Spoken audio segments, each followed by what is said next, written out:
Terakhir saya titip, upayakan maksimal penyelamatan dan pengembalian uang negara, sehingga perampasan aset jadi penting untuk kita kawal bersama. Kita tahu. Sahabat Teguh, hingga kini publik mempertanyakan kenapa dan bagaimana pihak DPR RI terkesan enggan menandatangani yang namanya RUU perampasan aset, padahal naskahnya sudah disiapkan oleh pihak pemerintah. Anehnya, seruan dari Presiden Joko Widodo sudah berulang kali meminta kepada DPR segera mengesahkan barang yang namanya RUU perampasan aset, karena ingat, produk ini sifatnya sangat strategis dan penting buat melawan, membersihkan para tikus-tikus korupsi di negeri ini yang begitu berkentayangan. Perlu diketahui, selama ini jika para koruptor itu ditangkap, dia paling kena kurungan badan beberapa tahun saja dan denda, mestinya harus dibayar setelah itu kena permainannya. Akan tetapi tidak seberapa dibandingkan dengan uang hasil korupsi yang dia kuasai.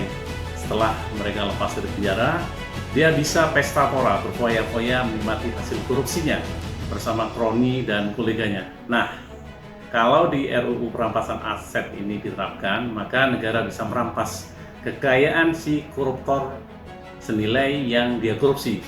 Bukan cuma uang yang dirampas, akan tetapi bisa juga kendaraannya, perhiasannya, bangunan, properti, berupa pabrik, kantor, dan sebagainya, yang pada intinya si koruptor itu akan dimiskinkan agar ada yang namanya efek jerah bagi yang lain. Dampaknya, koruptor akan berpikir ribuan kali sebelum akan menggarong, memakan uang rakyat. Pertanyaan besarnya, kenapa dan bagaimana para anggota DPR kelihatannya enggan sekali menyetujui RUU perampasan aset?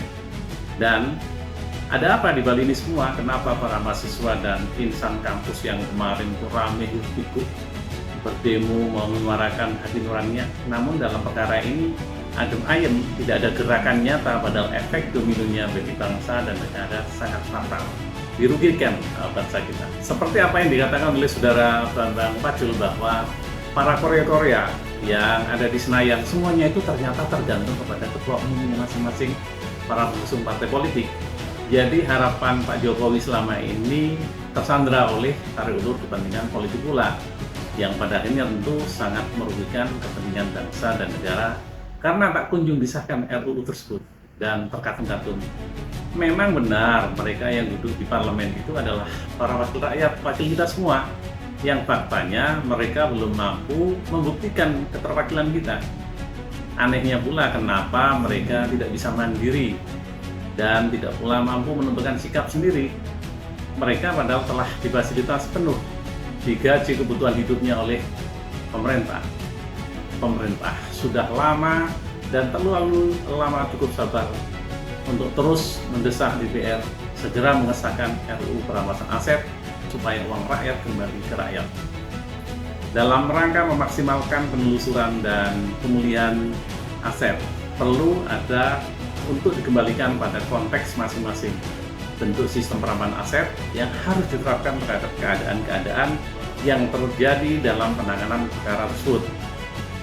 Sementara eksistensi apa yang disebut perampasan aset dalam rezim anti pencucian uang menjadi penting dikarenakan paradigma penegakan hukumnya menggunakan pendekatan follow the money, penelusuran aliran dana yang terkait dengan kejahatan atau perbuatan melawan hukum lain.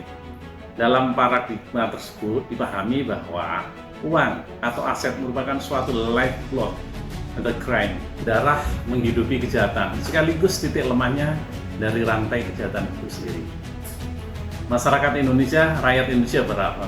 Ingat, sumpah jabatanmu para anggota dewan, termasuk para politisi, seriuslah melawan apa yang disebut penyakit bersama, yaitu korupsi.